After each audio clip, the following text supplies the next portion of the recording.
बहुत अहम मुलाकात तय हुई है पाकिस्तान के प्राइम मिनिस्टर और अमेरिकन सदर डोनाल्ड ट्रंप के दरमियान, जो पाकिस्तानी टाइम के मुताबिक कल दोपहर 1:30 बजे होगी। और इस मुलाकात का जो है वो पाकिस्तान को बड़ा बेताबी से इंतज़ार है, और ये मुलाकात जो है वो शो कर रही है कि शहबाज साहब जो है वो बहुत ही हाई फ्लाई जोन में इस वक्त चल रहे हैं, और आई थिंक आर्मी चीफ भी उस मुलाकात में मौजूद होंगे।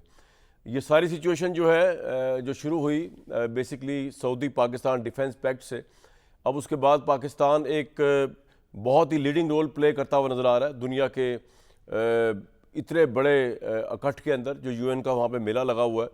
और पाकिस्तान के अंदर और बाहर जो है, बल्कि पाकिस्तान के जो बॉर्डर पे दो, एक तो इंडिया और दूसरा जो सऊदी अरब के बॉर्डर पे इसराइल, इनको बहुत ज़्यादा इफेक्ट पड़ा है और बहुत ज़्यादा इस वक्त ट्रबल में, डिप्लोमेटिकली भी और पोलिटिकली भी। हमारे साथ इस वक्त सबसे पहले ज्वाइन किया है आमिर इलियास राणा साहब ने, जो इस विज़िट में कवर कर रहे हैं पूरा पाकिस्तान का सिनेरियो। इस वक्त वो अमेरिका में है और प्राइम मिनिस्टर का ये सारा विज़िट वो देख रहे हैं एज अ सहाफ़ी। उनसे जानने की कोशिश करेंगे। इरशाद भट्टी साहब हमारे साथ मौजूद हैं, मोहम्मद ज़ुबैर साहब मौजूद हैं।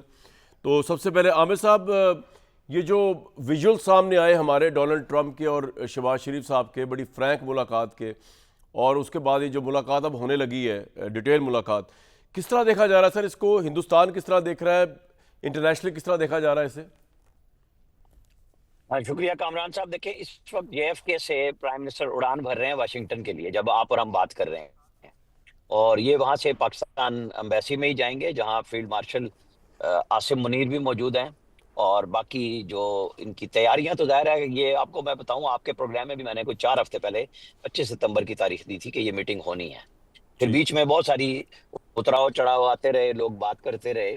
बहरहाल ये आज 4:30 बजे, चूंकि रात व्हाइट हाउस ने बादाब्ता तौर पे जारी कर दिया प्रोग्राम, जिसमें अर्दवान आज मिल रहे हैं, फिर लंच भी है उनका, और फिर हमारे प्राइम मिनिस्टर जी की ये क्लोज मीटिंग है, जिसमें 3+1 ये बताया जा रहा है कि जो मीटिंग है। अच्छा, अब जो आपने पसे मंजर बयान किया, जाहिर है कि हमें तो नेतन्याहू और मोदी का शुक्रिया अदा करना चाहिए कि पहले उसने जंग लड़ी, तो अमेरिका को एहसास हुआ कि पाकिस्तान एक अहम मुल्क है, जिसने उनके सबसे बड़े तादी को 4 घंटे में पछाड़ दिया और सीज फायर पे आए, और पाकिस्तान ने उनकी इस बात को हमेशा तस्लीम किया, जिसपे मोदी खामोश है।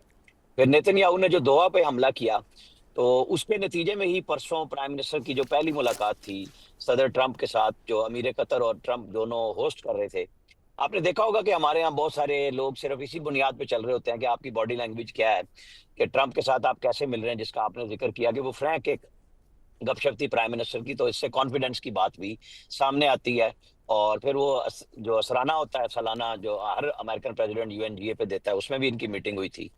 तो बाज़ाब्ता मुलाकात पहली होगी, और वैसे ये तीसरी मुलाकात उनकी इस तरीके से होने जा रही है। और उसके अंदर बेशुमार इशूज है। पाकिस्तान और अमेरिका तो है ही है, लेकिन अफगानिस्तान में बगराम के अंदर उनका इशू, जिसमें वो चाइना को ललकारने जा रहे हैं। पाकिस्तान का चाइना के साथ दोस्ती, पाकिस्तान की डिफेंस पैक्ट जो हुई है सऊदी अरब के साथ।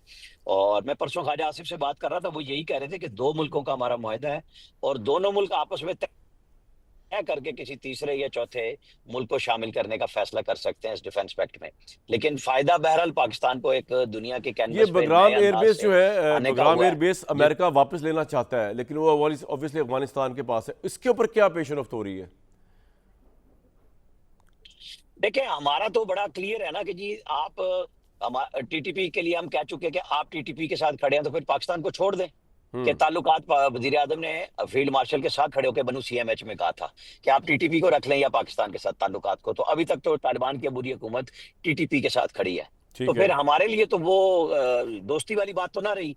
उन्होंने अपना जवाब खुद दे दिया अमेरिका को बगराम के ऊपर। लेकिन हम चाइना के साथ अंगेज हैं। चाइना हमारा टाइम टेस्टेड दोस्त है, तो हम ना उसे छोड़ेंगे। अमेरिका की जो गुफ्तगू चाइना के साथ है वो जाने, और आपस में नहीं, चाइना मैं ये जाने, कह वो रहा हूँ कि जवाब दे देते हैं अमेरिका एक दूसरे को। अमेरिका एडमेंट है बगराम एयरबेस वापस लेने पे, और वो अगर लेना चाहे तो कैसे ले सकता है? देखिए, वो एक लड़ाई की बात है, जिसको हाँ। वो कहते हैं कि मैंने लड़ाइयां लड़नी नहीं, प्रेशर डालते हैं सदर ट्रंप। चाइना के ऊपर डाला, उन्होंने डबल ड्यूटी की बात की तो पीछे हट गए। लेकिन अपनी, जो कहते हैं ना कि जिद के पक्के हैं ट्रंप। जिस तरह हर जगह पे मोदी की छेड़ बनाई हुई है कि मैंने जंग रुकवाई, 7 जंगें रुकवा ली मैंने, ये किया वो किया, तो वो अब बगराम भी उनकी नई लिस्ट में